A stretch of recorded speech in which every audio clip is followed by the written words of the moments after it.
Saludos cordiales, queridos amigos y hermanos. Seguimos con la serie que trata de las profecías sobre Jesús de Nazaret, con el objetivo de comprobar en la Biblia hebrea si la profecía citada en el Evangelio de Mateo es el cumplimiento de un anuncio predictivo concreto. El estudio se desarrolla con una exégesis aplicada fuera de la fe y creencia, es decir, fuera de los cánones establecidos por la confesión religiosa. El marco de referencia de la serie es el siguiente.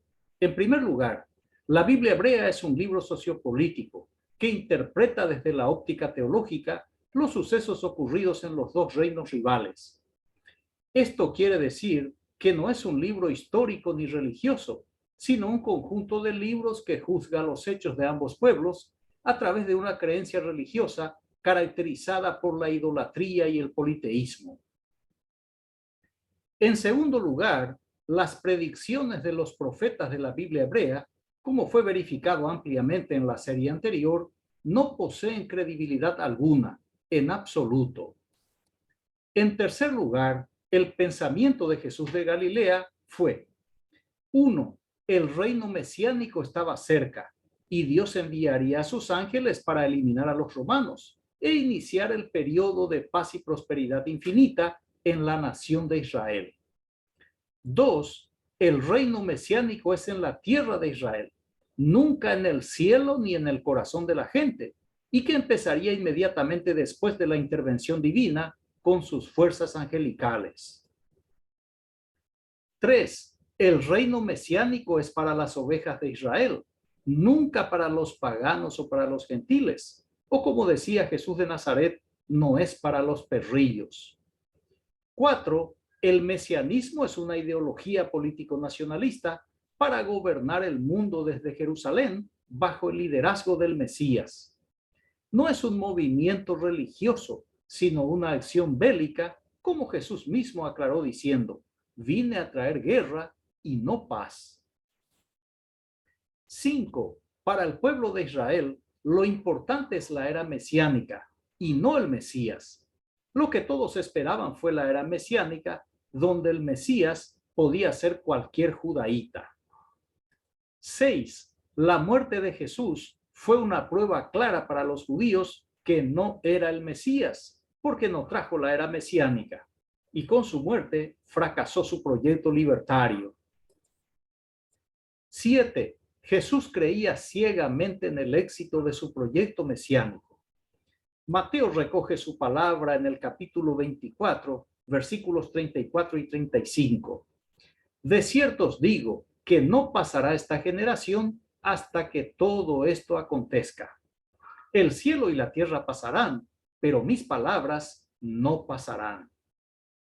Esta afirmación político-religiosa, que no se cumplió, por lo menos sirvió para demostrar que Jesús de Galilea fue otro falso Mesías y otro falso profeta.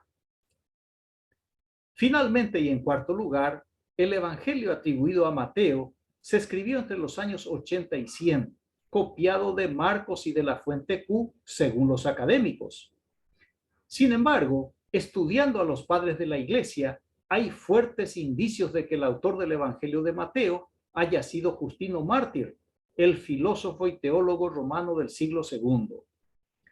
El propósito del evangelio de Mateo es demostrar que Jesús es el Mesías prometido por el Dios idumeo Yahvé. Mateo presenta a Jesús como semidios de origen divino, redefine el concepto del reino, reforma la misión de Jesús para Israel y el mundo y le otorga poder de perdón y o condenación eterna, siguiendo la escuela doctrinal de Saulo de Tarso. Muy bien, dentro de este marco de referencia, el título de esta 12ª lección es Jesús el Revelador. La profecía que vamos a comprobar es la citada en Mateo capítulo 13, versículos 34 y 35. Dice allí, y voy a leer en la versión de la Biblia Reina Valera revisada, edición 1960. Todo esto habló Jesús por parábolas a la gente, y sin parábolas no les hablaba, para que se cumpliese lo dicho por el profeta cuando dijo: abriré en parábolas mi boca, declararé cosas escondidas desde la fundación del mundo. La parábola consiste en una narrativa alegórica que transmite un mensaje a través de una comparación o analogía. En teoría literaria, la parábola pertenece al género de la alegoría, una narración ilustrativa encaminada a la ética o a la enseñanza. En los evangelios, Jesús emplea la parábola en una historia breve diseñada para ilustrar su pensamiento sobre un principio político o religioso o moral. En el capítulo 13 de Mateo se relatan varias parábolas atribuidas a Jesús, con la intención expresa del escritor del Evangelio de resaltar al final de la sección que el uso de parábolas también fue anunciado por un profeta. Es otro hecho que, según su criterio ideológico, identifica a Jesús con absoluta certeza como el Mesías de Israel. Por tanto, veamos qué es lo que dijo el tal profeta, cuyo nombre el autor no menciona, y por un par de razones que veremos muy enseguida. En el Salmo número 78, en los versos 1 y 2 dice: Escucha, pueblo mío, mi enseñanza, presta oído a las palabras de mi boca. Voy a abrir mi boca en parábolas, a evocar los misterios del pasado. Quiero recordar que la Biblia hebrea agrupa los libros sagrados canonizados en tres secciones. La primera es la Torá, ley o instrucción, también conocida como el Pentateuco. En la segunda sección están los profetas o neviín, y en la tercera sección los escritos o ketubín. En esta tercera sección se encuentra el libro de Salmos, tipificado por los judíos como un libro poético, al igual que los libros de Job y de Proverbios.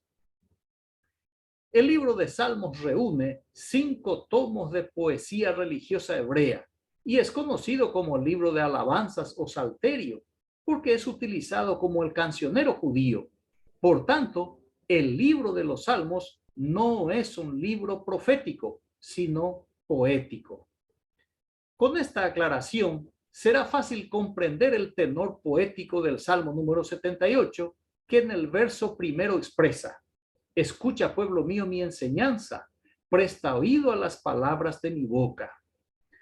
El autor de esta poesía hebrea crea como escenario un acto litúrgico en el que la deidad advierte al pueblo congregado que preste atención a la exposición de su palabra. La llamada de atención hecha por el instructor divino refleja que ante su pueblo no posee demasiada credibilidad, porque si así lo fuere, el escritor hubiera invitado al pueblo a acudir ante el sabio celestial para beneficiarse de la riqueza de su inteligencia infinita. Seguidamente, brinda la razón y el tema. Voy a abrir mi boca en parábolas, a evocar los misterios del pasado.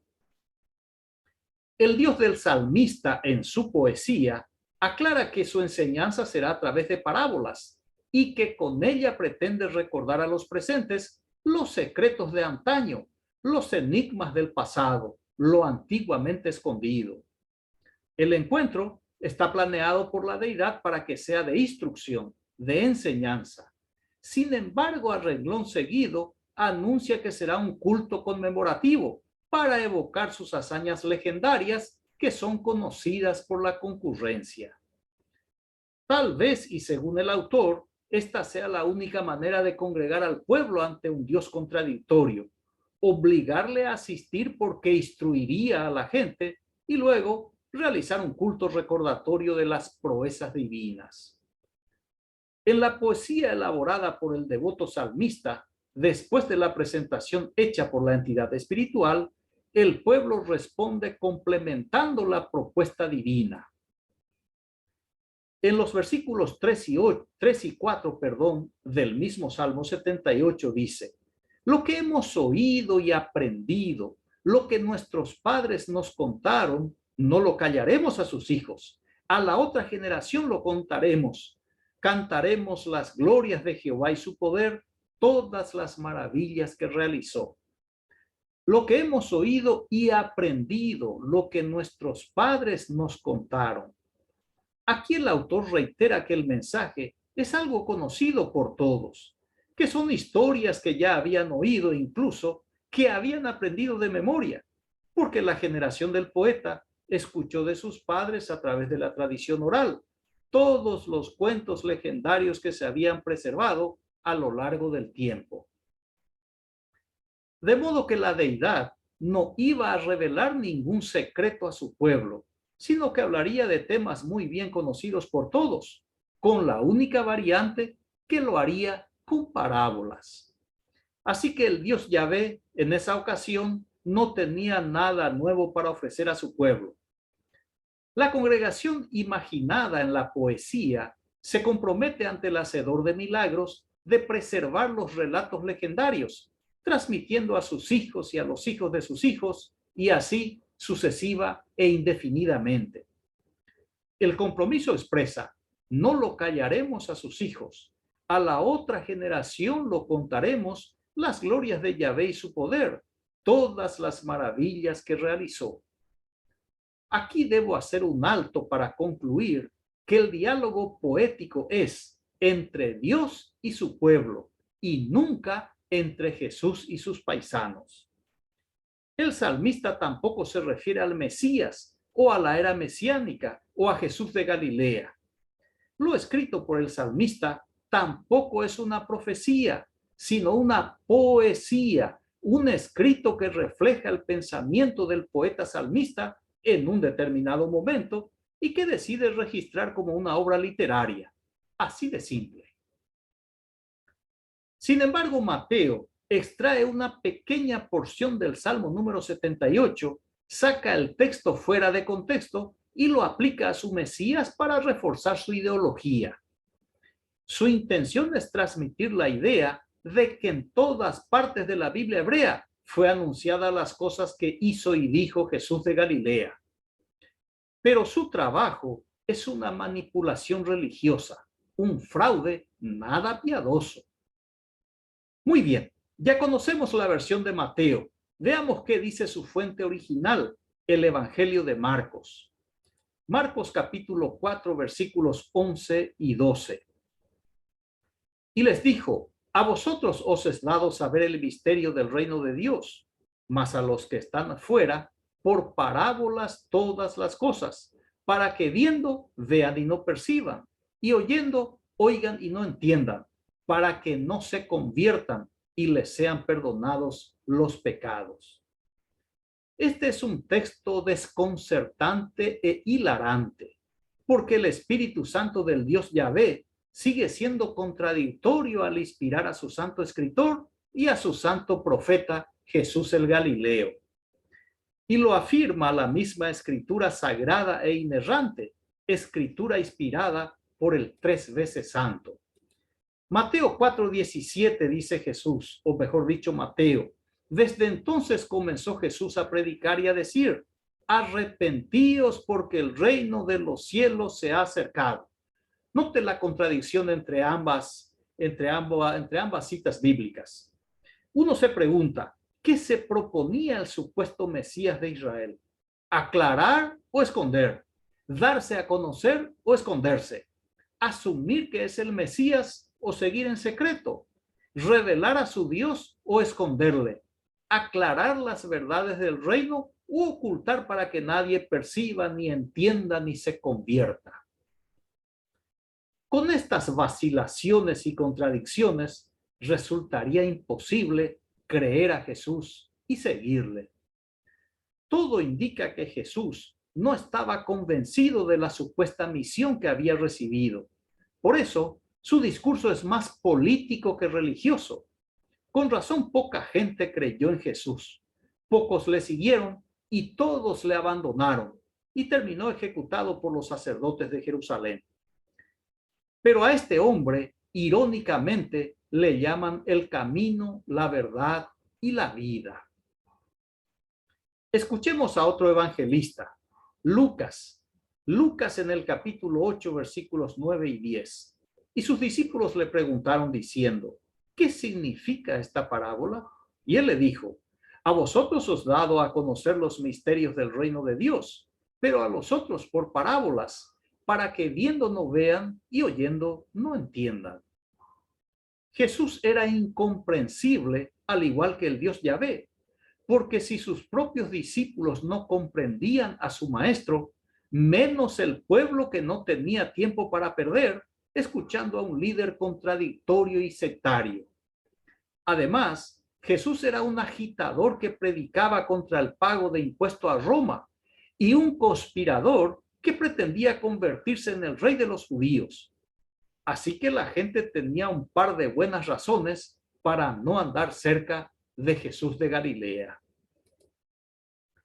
Las palabras de Jesús citadas en Marcos capítulo 4 versículos 11 y 12 fueron tomadas del oráculo del príncipe de los profetas, Isaías. Isaías 6, 9 y 10. Y dijo: anda y di a este pueblo, oíd bien y no entendáis, ved por cierto, pero no comprendáis. Engruesa el corazón de este pueblo y agrava sus oídos y ciega sus ojos, para que no vea con sus ojos, ni oiga con sus oídos, ni su corazón entienda, ni se convierta y haya para él sanidad. Es como dice el dicho, de tal palo, tal astilla. Así como el Dios de Yahvé es contradictorio, así es su Hijo unigénito Jesús el Nazareno. El ser humano no necesita de la intervención de una deidad para endurecer su voluntad. Es todo lo contrario. El hombre requiere de la acción de una divinidad para dar su brazo a torcer respecto a alguna posición religiosa. El mandato que recibe el profeta asesinado por los sacerdotes de Yahvé está cargado de desprecio hacia su pueblo. Es la expresión de un Dios impotente y prepotente, rechazado por su gente, al igual que el Mesías engendrado por su mismo espíritu. Jesús de Galilea fracasó como Mesías al no libertar a su pueblo y también fracasó como revelador de los secretos de su Dios Padre. Los sacerdotes de Jerusalén nunca le creyeron, puesto que los sacerdotes son expertos en cuestiones de religión y de superstición, porque los sacerdotes son los creadores de la ley de Moisés, los intérpretes de esa ley, los que añadían nuevas leyes y los que fiscalizaban la ejecución de dichas leyes. Por el ejercicio de esa dictadura religiosa, son considerados un reino de sacerdotes. Irónica y contradictoriamente, el apóstol Pablo ensalzó al revelador Jesús de Galilea en Colosenses capítulo 2, versículos 2 y 3. A fin de conocer el misterio de Dios el Padre y de Cristo, en quien están escondidos todos los tesoros de la sabiduría y del conocimiento. Sin embargo, los misterios siguen escondidos. No existe nada revelado que sea confiable, ni por Yahvé, ni por Jesús, ni por Pablo, ni por el personaje místico creado por Pablo, llamado el Cristo. El Dios Yahvé y sus profetas al pueblo judío no revelaron nada útil para su bienestar. Más bien, contribuyeron para la confusión, la división y la dispersión. Muy bien. Cuantas más profecías citadas por Mateo examinamos, más errores y horrores cometidos intencionalmente encontramos. Aunque su escrito se presente como sagrado e inspirado, estamos corroborando que es un escrito fraudado. En base a esta nueva prueba, sumada a las anteriores, queda comprobada que la Biblia cristiana carece de veracidad, de credibilidad y de autoridad. Por tanto, no tiene veracidad ni credibilidad el dogma de la encarnación divina, del Dios Yahvé humanizado en Jesús, el dogma de la inerrancia de la Biblia, de que no tiene error ni contradicción alguna, el dogma de la inspiración de la Biblia, de que el Dios Yahvé dictó a sus santos escribas, el dogma de la segunda persona de la Trinidad, de que Jesús de Nazaret es otro Dios, y el dogma de la Santísima Trinidad, de que el Dios Yahvé, el Dios Jesús y el Dios Espíritu Santo constituyen una sola entidad y que actúan en plena y absoluta armonía. Muy bien, Concluyo la exposición con la observación del poeta trágico francés Jean-Baptiste Racinet. No hay secreto que el tiempo no revele.